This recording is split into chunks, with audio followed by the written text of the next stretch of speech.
Hey everybody!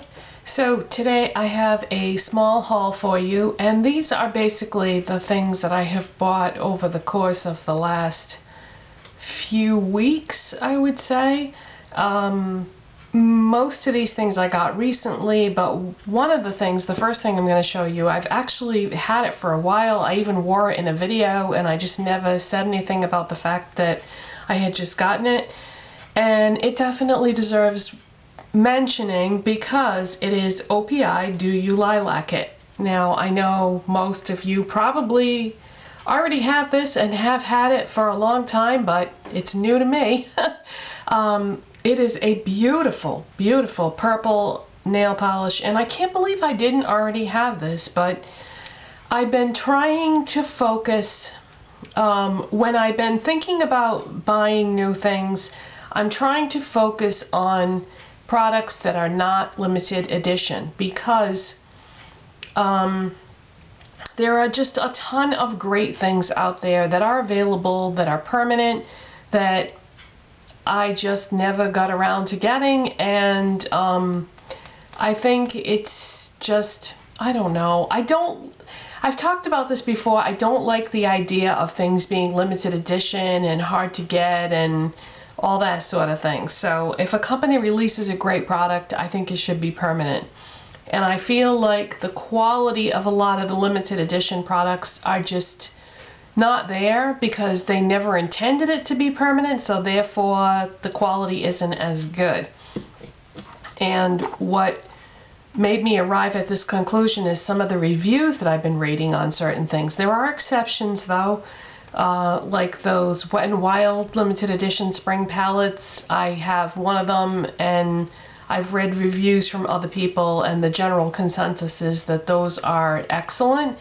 But normally when it comes to limited edition products, they're just not as good a quality. And so I'm trying to think in that direction when I decide to make a new purchase. I'm trying to go for things that have been around for a while and will continue to be. And that way, if I need to pass the information along to you guys, it will make it easier because you won't have to go crazy going all over the place trying to find something that's hard to get or available for a limited time only. Or if I want to use a product in a tutorial, that way I can always use it in a tutorial, and it won't be something that I bought like, 3 years ago that's no longer available. So anyways, long story, but I just wanted to give you some reasoning behind my purchases. So OPI Do You Lilac It, gorgeous purple.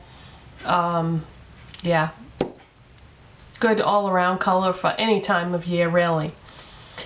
Okay, so another thing that I bought is I bought another NYX matte eyeshadow.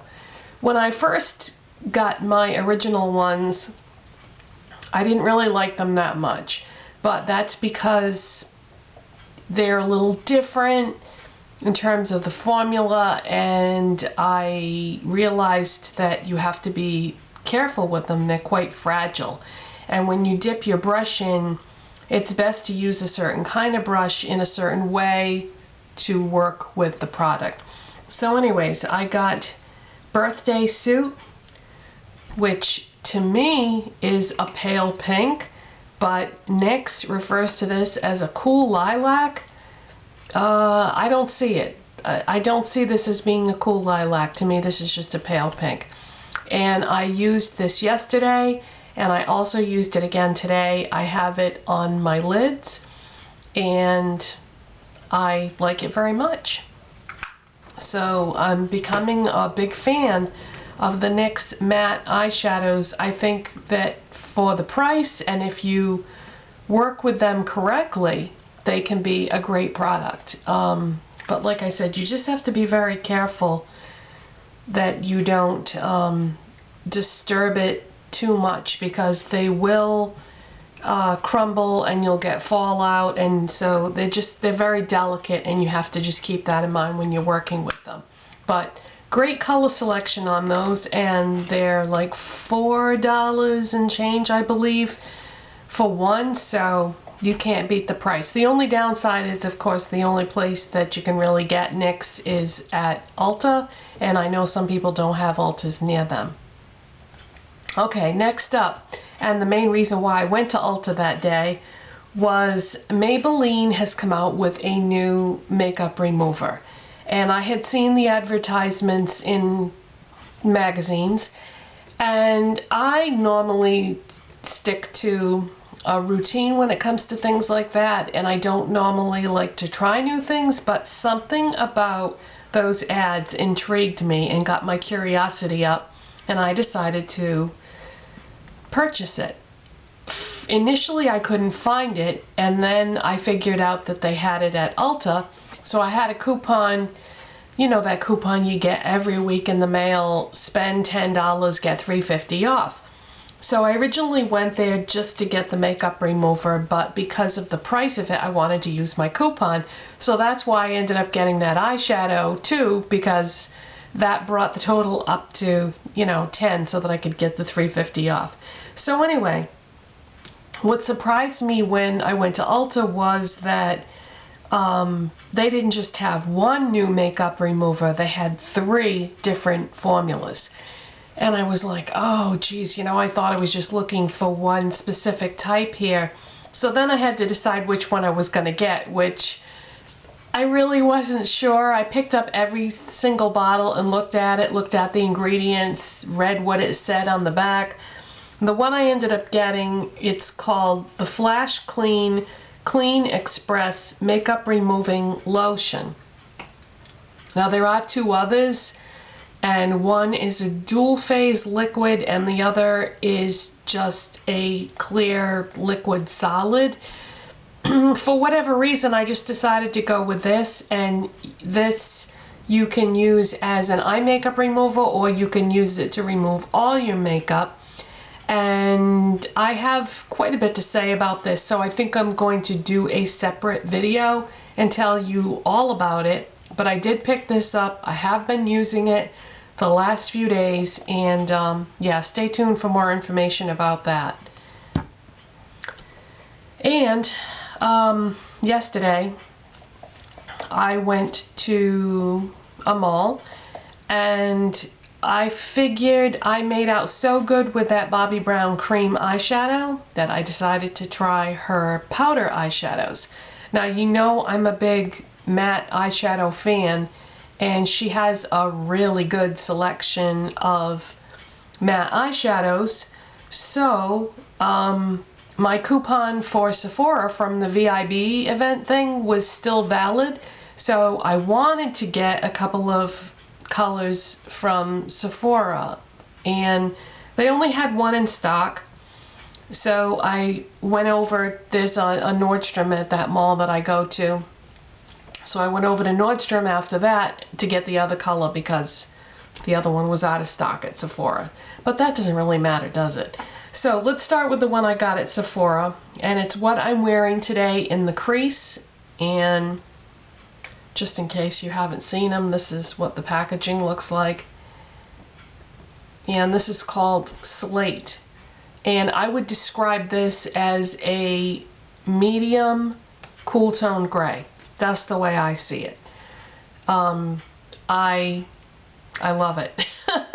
And because I don't have any Bobbi Brown eyeshadows, powder eyeshadows, so here we go. I see a new obsession coming on because I love matte eyeshadows, and she has about 20 different colors. Now, I'm really into neutrals now, not so much into color, but I have been known to buy, well, I just got a NYX pink eyeshadow, and I bought a purple not too long ago and a green not too long ago, so I'm in trouble. These are $21, which sounds like a lot of money for an eyeshadow, but look at the size of it. Let me hold it up next to the NYX eyeshadow just to give you an idea. Look how much product that is.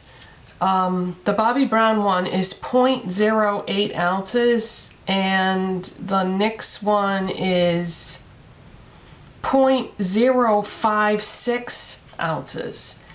So you get a lot more product in the Bobbi Brown one. I'll bet you I will have this forever. I doubt I'll ever have to repurchase anything because these are huge. So yeah, $21 seems like a lot, but there's a lot in there. So that's Slate, and I love it. And it was so easy to use, and I like the color, and I don't have a lot of gray eyeshadows overall in my collection, and that's why I decided to get 2 different grays of her matte eyeshadows, just to try to supplement what I have, because I don't, like I said, I don't have that much.